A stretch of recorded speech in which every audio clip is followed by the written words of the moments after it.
The thief does not come except to steal and to kill and to destroy.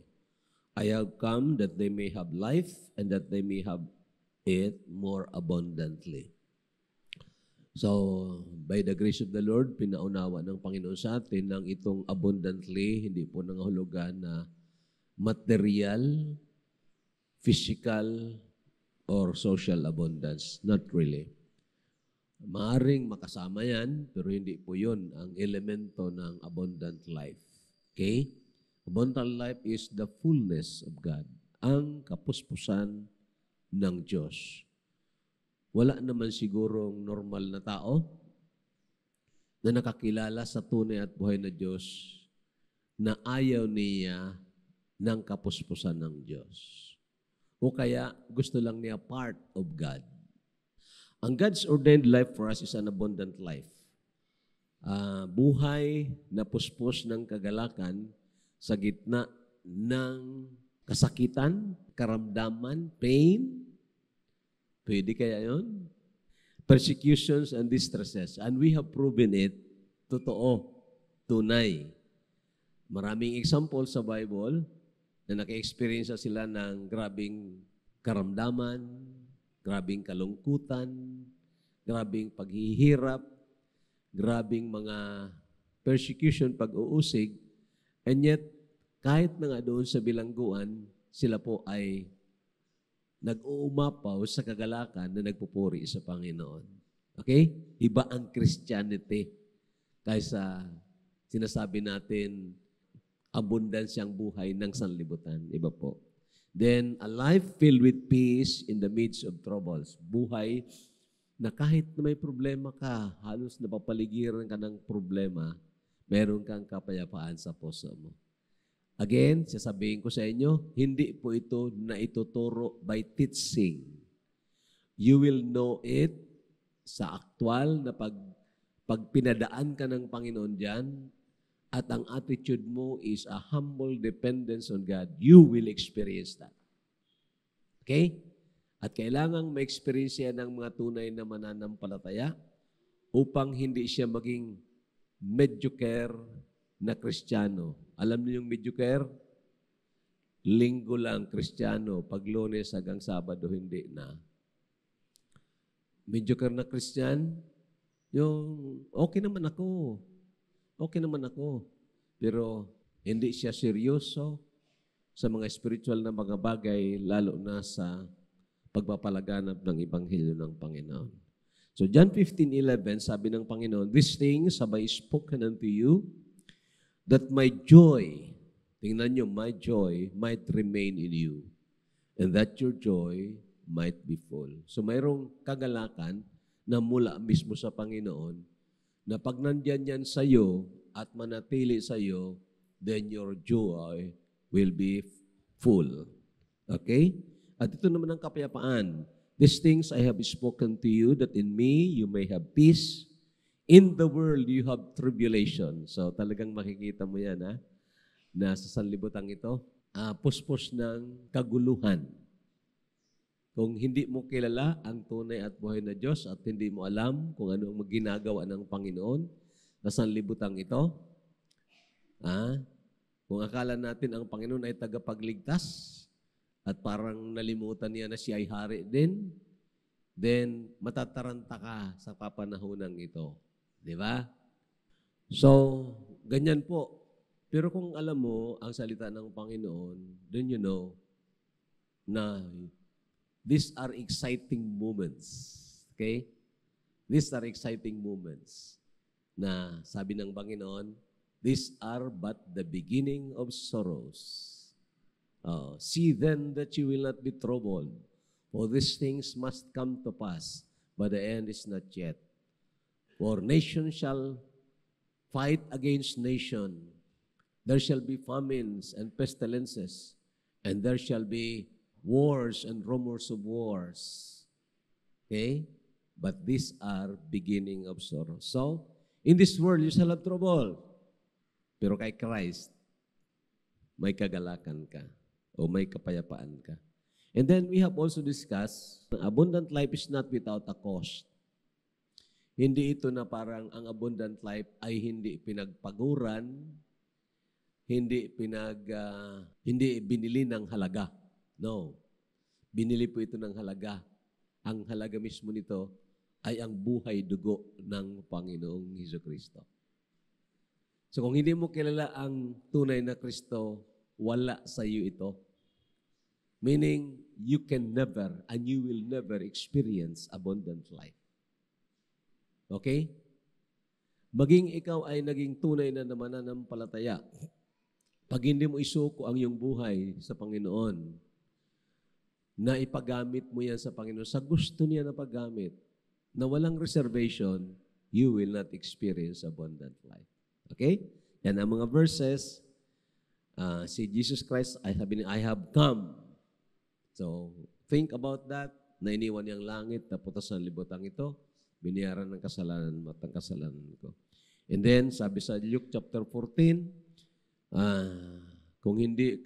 if you will not hate ng anumang mga relationship mo horizontal, kung mas mahal mo yan kaysa vertical mo na relationship, then sabi ng Panginoon, hindi ka pwede. Kahit na napakasinsiro mo, hindi ka pwede. Because love for God has no competition. Okay? When you say love God with all our hearts, with all our soul, He alone deserves it. And that's why we have to forsake all. John 14:33. Okay? Abundant life is not without a conflict. Mayroong labanan. Okay? Spiritual conflict against spiritual enemies and conflict against self. Now, I know it's not easy, lalo na kung hindi ka sanay na mag-aral lang salita ng Panginoon na naghuhukay at gutom. Saan nagsasabi, Lord, kailangan ko talaga matuto para lumago ako. Kailangan kong matuto para makapaglingkod ako sa iyo ng tunay at totoo. Okay? Then, you will not understand this. Akala mo ang buhay ay playground. Hindi po. We are in the battleground. Ito muna, Adam before the fall. Ito po ang buhay ng mga unang tao ni Adan at si Eva nang hindi po sila nagkasala. Ang tao may tatlong parte, alam natin yon. Spirit, soul, body. Okay? Makikita nyo ang araw nag-appoint sa Diyos at ang namumuno sa buong component ng tao ay ang espiritu. Okay? So, ang kaluluwa, sumusunod lang. Ang katawan ay sumusunod lang. Lahat yan sila nagkakaisa sa layunin na bigyan kapurihan, bigyan ng kaluwalhatian ang Diyos na lumikha sa kanila. Pero alam niyo pumasok ang kasalanan, na-reverse po yan. Ang naging resulta, nawala sa relasyon ang espiritu at ang namuno na ay ang kaluluwa at ang katawan. Ang espiritu ay naging alipin. Wala na ng lakas. He cannot assert anymore. Wala na siya ng lakas. Okay? So, yan po ang nangyari. Dapat na naintindihan natin. So, ano nangyari kung tayo naligtas? Ito po. Nang tayo naligtas, ang espiritu po natin ay ipinanganak na muli. At doon nananahan ang banal na espiritu. Okay? Kaya nga sabi ng John 3:6, He that is born of Spirit is Spirit. Hindi po, ulit-ulitin ko, you will never understand ng spiritual battle if you will not know this. Ang ipinanganak po ay ang Espiritu. The Bible is explicitly true. He that is born of Spirit is Spirit. Ang Espiritu po ang ipinanganak na muli. At nang ipinanganak na muli ang Espiritu natin, doon po nanahan ang banal na Espiritu. Yan po ang naging templo ng banal na Espiritu. Okay? Yan ang Shekinah glory kung saan lumang tipan pa. Now, ang ninanais ng Panginoon na ang buong pagkatao natin ay maibalik sa orihinal na layunin ng Panginoon at sa orihinal na paraan ng pagsamba sa Panginoon. And that is by the Spirit. Okay? At kung ito ay ang Espiritu ang ma-influence ng kaluluwa, then ang katawan ay susunod. Okay? So, ang layunin o ang dapat na target ng isang taong ipinanganak na muli ay may palakas siya. Mapalakas siya ng banal na Espiritu sa pinakaloob-looban niya. Ang dapat na target ng mananampalataya ay mapalakas siya sa kaloob-loobin ng kanyang buhay. May mga pagkakamali din kung minsan ang isang pastor, hindi pa nga pinapalakas, hindi pa napapalakas, now, parang isinusulong na sa gera, nakikipaglaban na, pero hindi pa malakas. Maya-maya, parang basang sisiw na bumalik, talunan. Hindi maganda yon. We must be strengthened. Basahin yung book of Ephesians, the pattern and the sequence ay napakaganda. Sabi ng Ephesians 3:16, nagpipray si Apostol Pablo, nakaluhod siya, sabi niya, that you might be strengthened by the Spirit in the inner man. Pagdating mo sa Ephesians chapter 4, saka nagsimula yung commands. Pagdating mo chapter 5, saka niyo nagsimula yung challenge para mag-soul winning, mag-witness.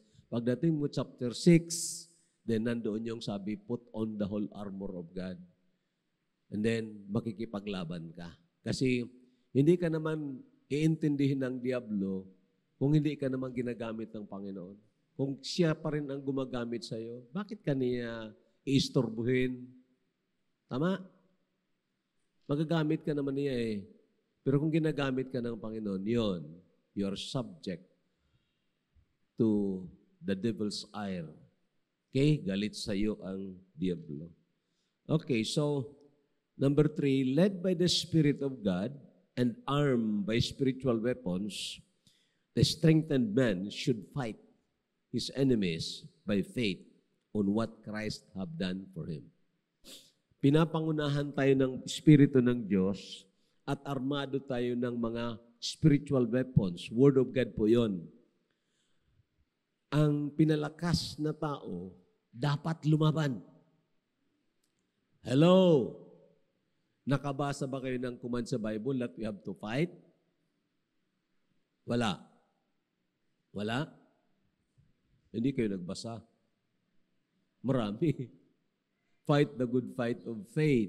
Pagdating mo sa Ephesians chapter 6, sabi diyan, stand therefore, having your loins girt about with truth. Okay? And then meron ka ng shield of the Spirit, which is the Word of God. So, pag pinalakas ka, magitan ng mga pangako ng Panginoon, labanan mo ang kaaway ng kaluluwa mo. Ano yung kaaway ng kaluluwa natin? Ang diablo, ang sarili natin. Dito lang ako mag-focus ngayon sa sarili natin. The self. Ang world, saka na lang, is enemies by faith on what Christ have done for him. Yun po ang sabi ng salita ng Diyos. Anong ginawa ng Panginoon? What did Christ do na dapat nakabaon yan sa utak natin at sa puso natin? And you believe it with all your heart. Not believing it, pag hindi mo yan pinaniwalaan o sinampalatayanan, you cannot win in the battle. Namatay ang Panginoon para sa ating mga kasalanan. Plural po yan. He died for our sins. Meaning, ang lahat ng mga kasalanan mo na nagawa at magagawa, binayaran na yan.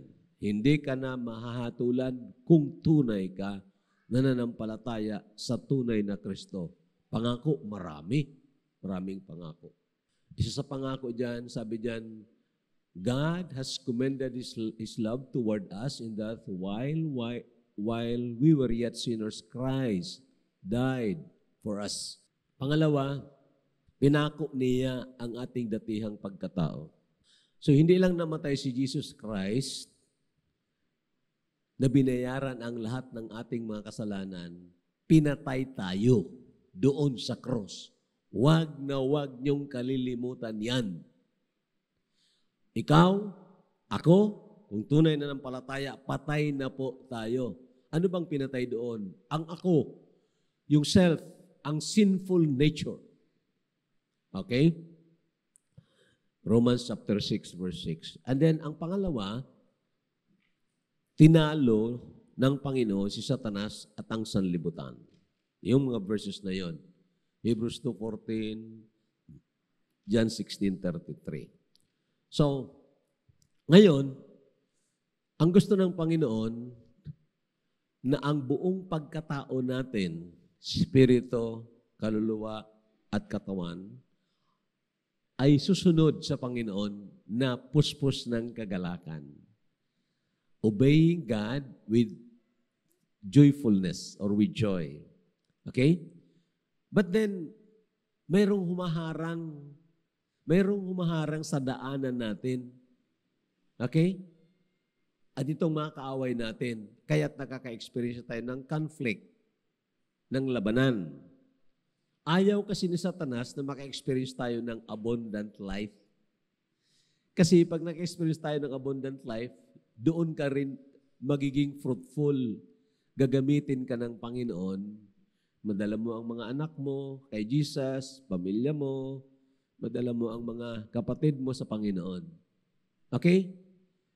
Pero kung magagawa ni Satanas na mapigilan ka dahil you cannot enjoy Christianity, ang nakikita sa iyo ng mga kasama mo, puringot ka na tao, then hindi siya maniniwala na kilala mo ang tunay na Kristo. Okay? So, wala kang testimony na maganda. So what I'm saying now is, parang ang picture, ito, napalaya ka na, then kailangan pumunta doon sa promised land. So I put that in that analogy in the Old Testament. Tingnan ninyo, itong analogy. Ang mga Israelites ay ilinigtas ng Panginoon mula sa Ehipto. Alam ko na alam niyo yung istorya niyan, ha? Para dalhin sila sa promised land, lupang pangako, na nandoon ang umaagos na gatas at pulot or honey. Now, that's a picture, of course, of abundant life. Literal yun sa kanila na kayamanan. Literal na abundance siya, material abundance. Pero sa atin, it could not be material per se, pero abundance yan. Now, tingnan nyo ha. Saan sila galing? Sa Ehipto.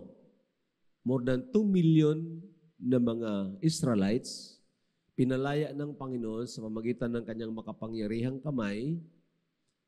Ginamit si Moses, then yung last na plague na mayroong kordero, picture ni Jesus Christ, na pinatay, ang dugo ipinahi doon. That's a picture of our salvation. Hindi nyo alam? Pero hindi sila nanatili sa Egypt. They have to come out of Egypt.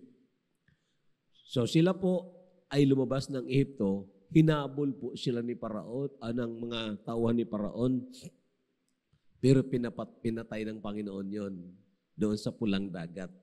So, ngayon, kailangan silang pumasok sa lupang pangako, pero makinig ng maigi, kailangan makipaglaban sila. In fact, pagdaan nga nila doon sa, I think it's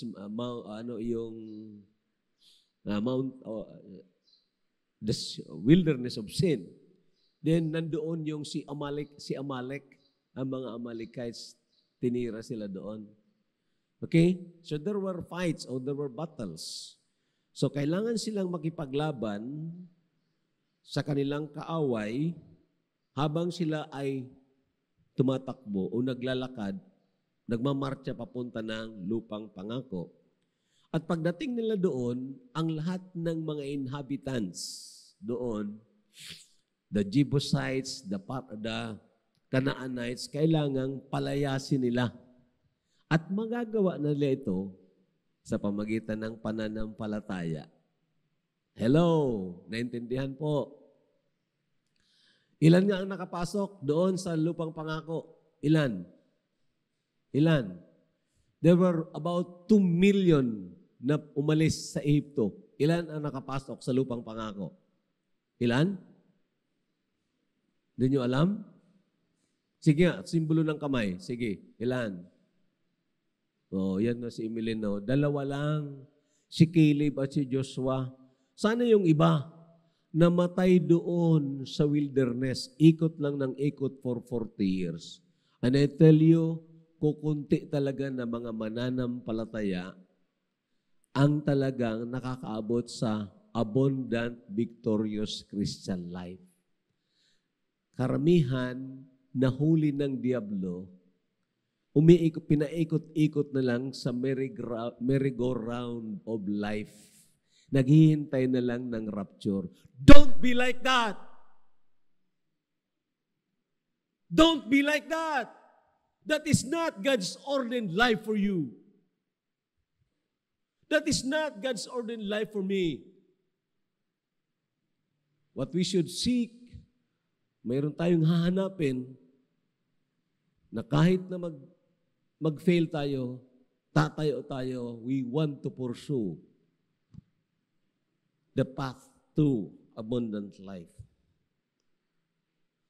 So, nandiyan ang mga pangako ng Panginoon. Si Caleb at si Joshua lang ang nakapasok doon. At pagpasok nila, itong sabi ng Panginoon, makinig, basahin ninyo, start. And I am come down to deliver them out of the hand of the Egyptians and to bring them up out of that land unto a good land and a large unto a land flowing with milk and honey unto the place of the Canaanites and the Hittites and the Amorites, and the Perizzites, and the Hivites, and the Jebusites. Ano ba ito? Mga sites, parang mga parasites. Those are pictures of sin in our lives. Mga sites niyan, parasites, they are not to be there. We have to drive them away. Yun ang picture. Okay? Pagdating mo sa verse 33, and I will send an angel before you, and I will drive out the Canaanite, the Amorite, and the Hittite, and the Perizzite, the Hivite, and the Jebusite. Nagkontrahan po yan? Hindi. Ang pinapaintindi dyan, you have to fight, but you have a captain. Mayroon kang pinuno. Mayroon kang kasama. You will not be fighting alone. I will not be fighting alone. Ang Espiritu mo na ipinanganak na muli, kasama ang banal na Espiritu, mamuno sa iyo, you will fight. And when you fight by faith, gamit ang pangako ng Panginoon, we will win. Hello, naintindihan? Kasi kung hindi po natin ito maintindihan, akala natin ang buhay Kristiyano, naghihintay lang sa rapture. Okay? Pagdating natin doon, para tayong naligtas mula sa apoy, saved so as by fire, walang dala, damit lang. Oo. Okay? 33:52, sabi dito, then you shall drive out all the inhabitants of the land. Drive out. Mayroon bang magda-drive out na wala ng labanan? Do you think gusto lang ng mga Canaanites, Jebusites na aalis sila doon, tuwang-tuwa sila? No. They were there for many years. Almost for more than 430 years, they were there. Ngayon, either drive out lang sila And so there will be resistance. Ganun din po ang mga habits, kasalanan sa buhay natin. Mga kapatid ko, mga kaibigan, nandyan po yan. Hindi yan basta aalis. Lalaban yan. At pag tinulutan mo yan, pag hindi ka lumaban, may malaking question mark. Hindi ka tunay siguro na ipinanganak na muli. Okay? You still love sin. You don't want to fight sin. Okay? Mayroon bang tao na normal? Na nandyan ang ahas, tutuklawin siya, tapos hindi siya tatakbo? Mayroon ba? Kahit na magician ka siguro, nandyan na, oh. Umiiwas nga yung mga nagsasabi ng magician, ginaganon-ganon yung kubra. Meaning normal. Sin is like snake na tutuklawin ka. Sisirain ang buhay mo. Sisirain ang buhay ko.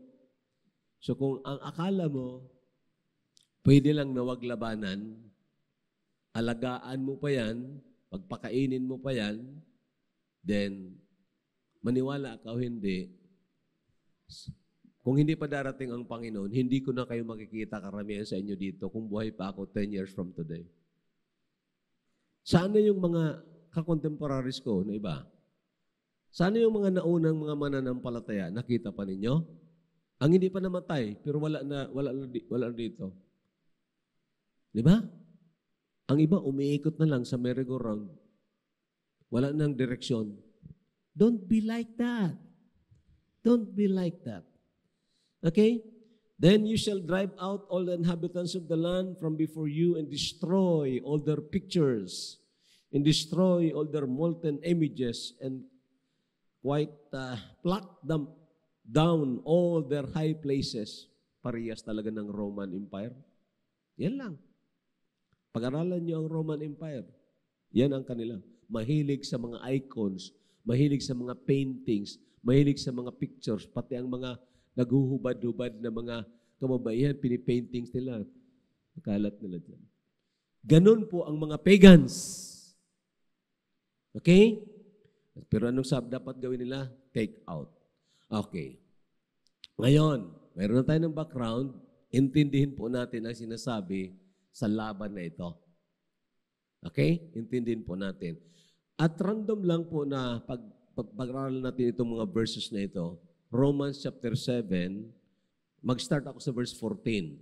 For we know that the law is spiritual, but I am carnal, sold under sin. Sabi ni Pablo, we know. Now, ang unang iisipin ng iba, may mga nag-interpret kasi nito. Ito ang time na si Pablo daw ay hindi pa mananampalataya. No, malayo sa katotohanan.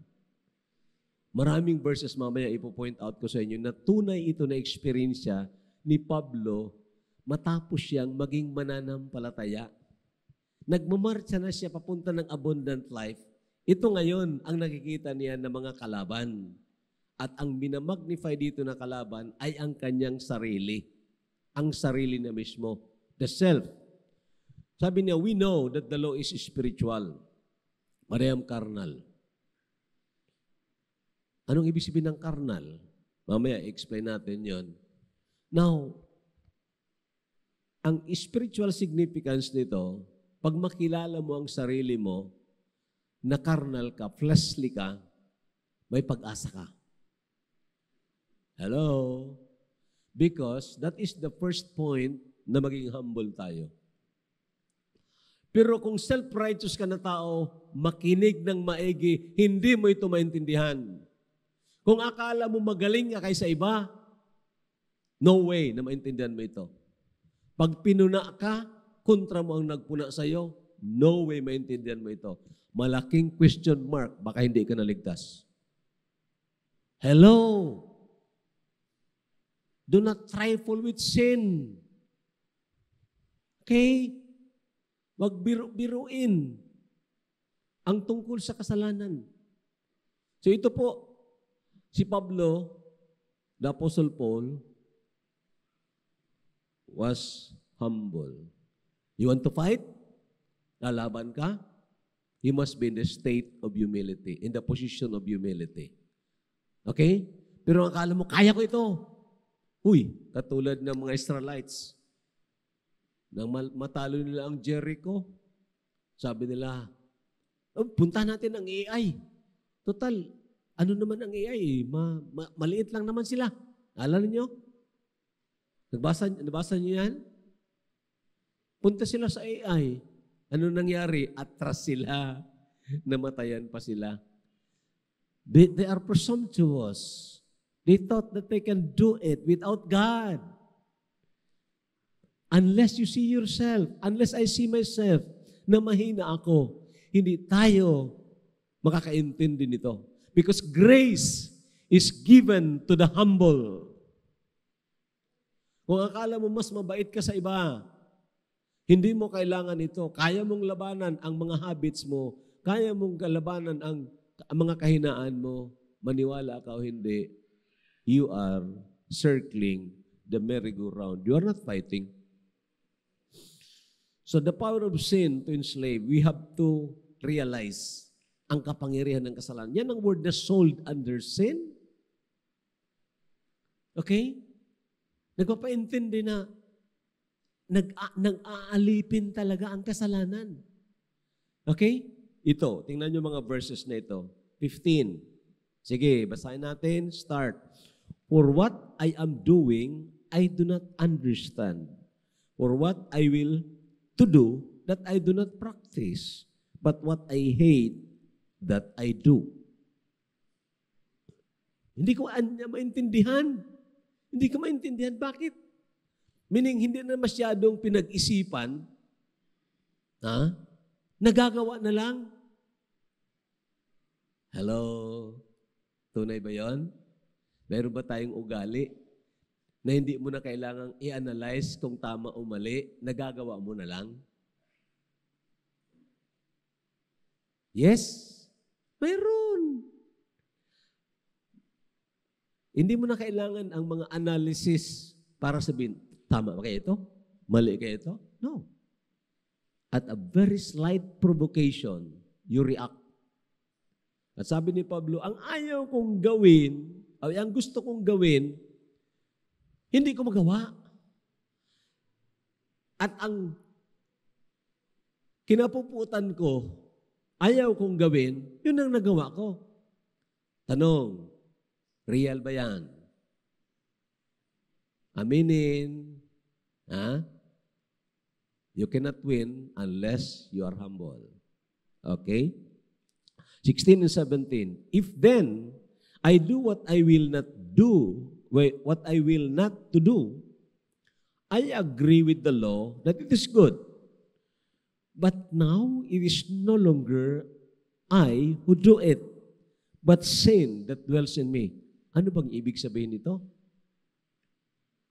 Pwede bang gamitin ito na palusot? Hindi naman ako talaga ang nagkasala. Kundi, nandyan ang kasalanan sa akin. Now, that word sin, mga kapatid, in the singular, that's not the plural, ang sin na yan ay ang datihang pagkatao, the self, na na-inherit natin kay Adan at kay Eva.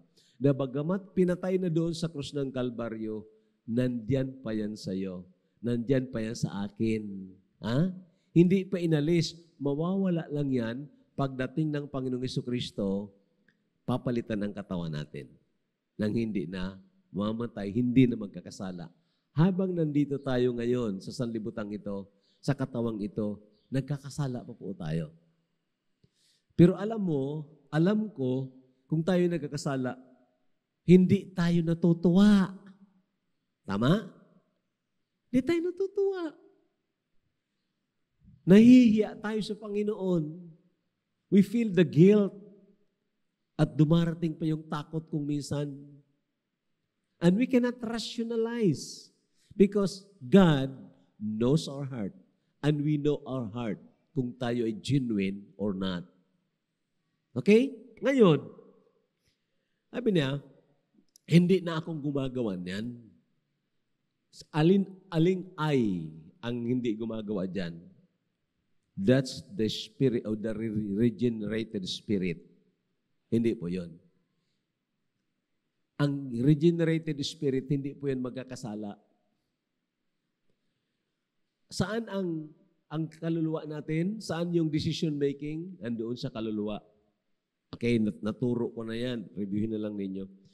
But sin that dwells in me, mayroong nakabaon diyan na kasalanan o principle, the law of sin, na nandiyan yan sa iyo at sa akin dahil ang kaluluwa mo, ang kaluluwa ko, na nandyan ang mind, emotion, ang intellect, pag hindi yan sumuko sa banal na Espiritu, yan pa rin ang gustong magbida-bida. Okay? So we need, I think na-preach ako nito, the deliverance from the soulish life. Okay, ito na ngayon ang verse 18. We can define the word flesh dito. For I know that in me, that is in my flesh, nothing good dwells. For to will is present with me, but how to perform what is good, I do not find. Grabe, no? Experience ko rin ito. Sa inyo, experience na rin ito? Sabi na, nandyan ang to will is present with me. Gusto ko ito dahil tama ito. Pero paano ko gawin ito? Hindi ko magawa. How to perform it? So I need more than my strength. I need more than my determination. In fact, hindi kailangan ang determinasyon mo per se. Kailangan mo pagpasakop sa banal na Espiritu para siyang magbigay sa iyo ng determinasyon. Anyway, in my flesh, ang word na flesh dito, the word flesh, parehas lang ang ginawa ang pinagmulan na word, that's the word sarx, karne. Karne yan kung sa Latin, karne. Ayun, sa atin, meat. And the word carnal is sarkikos. Pag sabi ni Pablo, I am carnal, he was referring doon sa sabi niya, fleshly ako. Fleshly ako. I am fleshly. Ang batas ay spiritual. Walang problema sa batas. Ang problema sa atin. Walang problema sa utos ng Panginoon. Ang problema sa atin. So, right now, kung maintindihan natin ito, nare-realize natin that there's battle. Okay, mayroong labanan. Ito, verse 19 and 20. Basahin natin. For the good that I will to do, I do not do. But the evil I will not to do, that I practice. Ano ba ito? Ang ayaw ko, yun nagagawa ko. Alam ko na kailangang sumunod ako. Pero, bakit ayaw kong sumunod? Alam ko na kung may problema, kailangan akong manalangin. Kailangan ako palagi magbasa ng Bible. Alam ko, bakit hindi ko magawa? Okay? Nakita nyo? Now, if I do what I will not to do, it is no longer I who do it, but sin that dwells in me. Andiyan na naman. Pagdating mo sa 21, ito, I find then a law that when I would do good, evil is present with me. Anong ibig sabihin nito? Para tumatakbo ka sa path of abundant life. Papunta ka doon. Yun ang gusto ko. Yun ang tama. Yun talagang gusto ko. Yun ang ordained life ng Panginoon sa akin. May humaharang sa iyo. At ang humaharang sa iyo, sabi sa iyo, ito ang dapat mong gawin. Ito ang dapat mong gawin. There is that battle, warring. Okay? Pero sa loob, in the inner man, ano sa inner man mo? I delight in the law of God. After the inward man. Di ba? Meaning, ma-discern mo talaga na tunay ka o hindi ka tunay. Kasi, nandyan sa kaloob-loobi mo, nandyan yan ang banal na espiritu at ang regenerated spirit mo na gusto ng katotohanan, gusto ng kabutihan, gusto ng abundant life. Pero nandyan naman ang kaluluwa mo na nasanay na siyang bida hinaharangan ka. That's why there is war. Ito ng verse 23. But I see another law in my members, warring against the law of my mind. O yun na. May lumalaban na sa alam ko na tama. And bringing me into captivity to the law of sin, which is in my members. So, pinapaintindi ito ng Panginoon na labanan na ito. At pinapaintindi din na hindi natin kayang labanan ito by our own strength. Okay? Kaya nga, we must be on the position of humility. Nagsabi, Lord, hindi ko kaya ito, marami akong kaaway, tulungan mo ako. Pag-aralan po ninyo paano nakipaglaban ang mga Israelites sa lumang tipan, nananalo po sila. Pag-aralan ninyo. Ibang-iba kaysa mga peke na mga Hudyo ngayon. Ang yayabang. Ang yayabang. Di ba? Sila, nananalo sila, ang mga tunay na mga Hudyo noon, trusting the Lord, praying. Ang iba nga, umikot lang doon sa Jericho eh. Hindi sila gagawa ng anumang bagay na hindi sila magkonsulta muna sa Panginoon. Diba? So they learn the art of faith. At pag sila po ay nagtiwala, natutong magtiwala sa Panginoon, they won or they win in their battles. Ganon din po tayo. But I see another law in my members warring against the law of my mind. Okay? Analyze muna natin itong kanyang panaghoy. O wretched man that I am. Kabag-kabag ako. Bakit? Ang gusto niyang gawin dahil tama, hindi niya magawa. Ang ayaw niyang gawin dahil mali, yun ang nagagawa niya. At nasasaktan ng kanyang damdamin dahil natutuwa siya na sundin ang kagustuhan ng Panginoon. Pero nagagawa niya ang hindi gusto ng Panginoon. Nasasaktan siya. Sabi na, kawawa ako. And you know, that is the point where we should realize that we need to call on God. Until after, makinig ng maigi, until after we see ourselves na hindi natin kaya, dahil patay na nga tayo eh, then we would not ask for help. Tama ba yun? Hindi tayo maghihingi ng tulong. Kaya pa naman natin yun. Saka na lang. Kaya kung minsan ang naging ugali natin, pag may sakit, wag na muna mag-pray. Punta na muna dito, hospital, kwak doktor, kung no. Marami. Pagkatapos pag wala na, naku, seryoso na pala ito. Terminal na. Diyos ko, tulungan mo. Panghuli na ang Panginoon eh. When we realize nitong condition na ito, nakawagabag tayo, then doon magsisimula ang faith. Okay? I thank God through Jesus Christ, our Lord, na mayroon pa akong gustong i-point out. O, pakinggan nyo ng maigi, ha? Who will deliver me from this body of death? Anong ibig sabihin ng body of death? Katawan ng kamatayan. Ang picture po niyan, mayroong patay, corpse, mayroong patay, nandyan sa likod mo, hindi mo maalis-alis. Nakatali, nakadikit diyan. Hindi mo maalis. So, you are proceeding sa abundant life, papunta ka sa abundant life, ito ang naghihinder sa'yo. The body of death. Patay na nga. Patay na. Yes.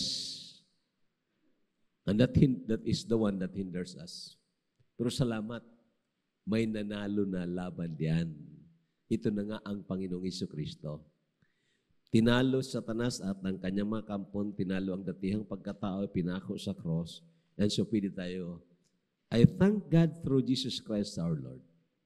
That's an expression of a trustful heart. Ang Panginoon, dito ako magtitiwala. Okay? So, mananalo siya. Mayroong sinasabi diyan, With the mind, I myself serve the law of God. But with the flesh, the law of sin. Anong ibig sabihin yan? Yes, may times mag-fail po tayo. Pag hindi mo na-realize yan, akala mo, kayang-kaya na at hindi ka na magtitiwala sa Panginoon, makikita mo, you are sliding down. Kaya wala ka ng time sa prayer, wala ka ng time na makipag-ulayaw talaga sa Panginoon. Relax naman eh. Okay naman, ano man ang pagprehan ko. Ha? Wala naman akong sakit. May pera naman. Mataas naman ang sweldo ni mister ko. May sweldo rin ako. Ang mga anak ko, wala naman kami masyadong kailangan. That's the most dangerous life. Hello? Hindi lang natin alam. When you are on that mountain or the delectable mountain, alam niyo yung delectable mountain? Yung bundok baga na pinuntahan ni Christian, yung pilgrim, na nandoon siya, nandoon, ang ganda ng mga meadows doon, ang ganda ng bulaklak, ang ganda ng ihip ng hangin. Wala siyang makita doong mga negatives. Nagpahinga doon si Christian kasama ang kanyang, I think, ang kaibigan na si Faithful. Natulog sila doon sa meadows.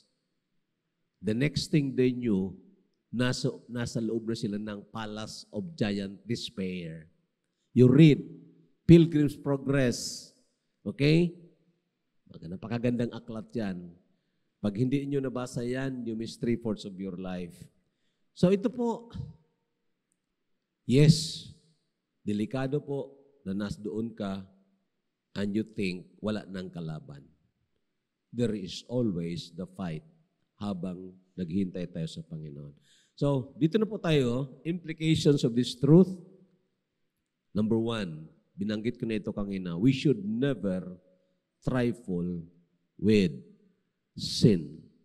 Ang word na trifle, with F, ang ibig sabihin niyan, wag kang maglaro sa kasalanan. Wag mong tratuhin ang kasalanan na relax-relax lang. Tutuklawin ganyan.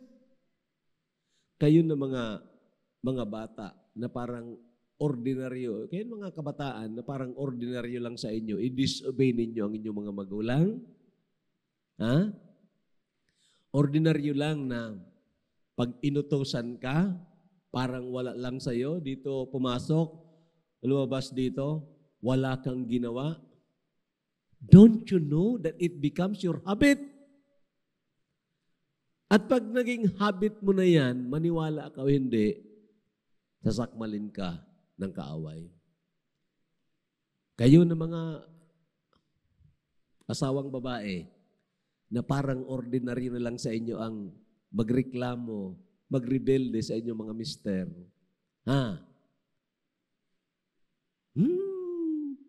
Permi ka negative. Kahit na nung sabihin sa'yo, ganun ka. Permi ka negative. Dangerous yan! Don't you know that? Basahin nyo. 1 Samuel 15:23. For rebellion is the sin of witchcraft, and stubbornness is as the sin of idolatry. Rebellion. Alam niyo yun? Hindi yan tinutulutan sa kingdom ng Panginoon ang rebellion. Basahin niyo ang Ottoman Empire, basahin niyo yun. Nasuspitsahan ka lang na nagrebelde ka, pugutan ka ng ulo. Di ba? Pero maraming mga mananampalataya, they are obstinately rebellious. Tigas talaga ng ulo.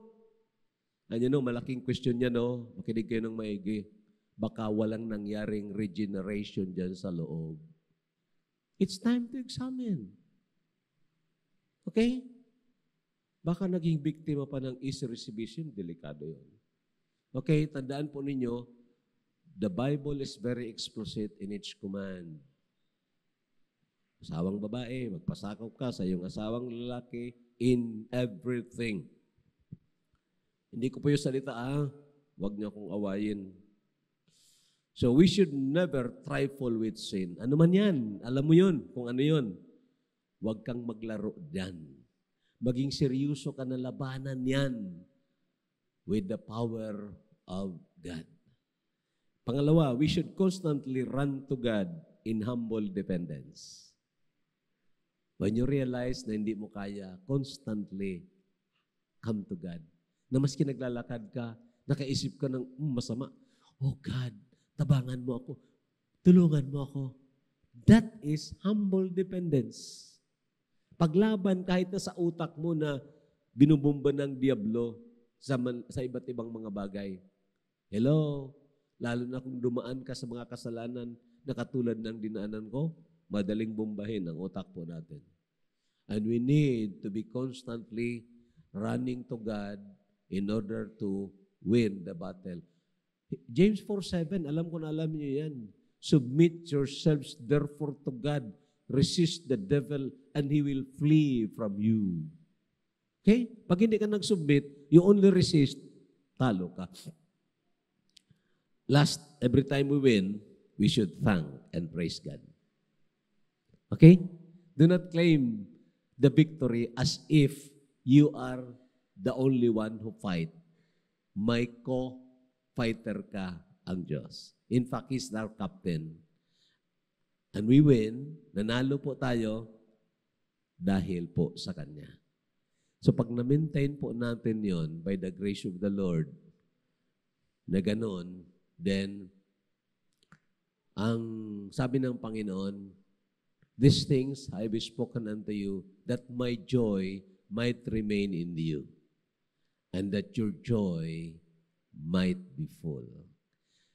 Pagdaan mo sa mga problema, magdaan ka sa mga pain, magdaan ka sa mga trouble, magtataka ka. Masaya pa rin ang puso mo. May magkontra sa'yo na tao, okay, masaktan ka, iiyak ka.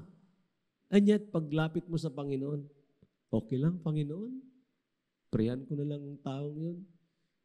Meron pa rin kapayapaan sa puso mo. That is abundant life. Okay po. Tulungan po tayo ng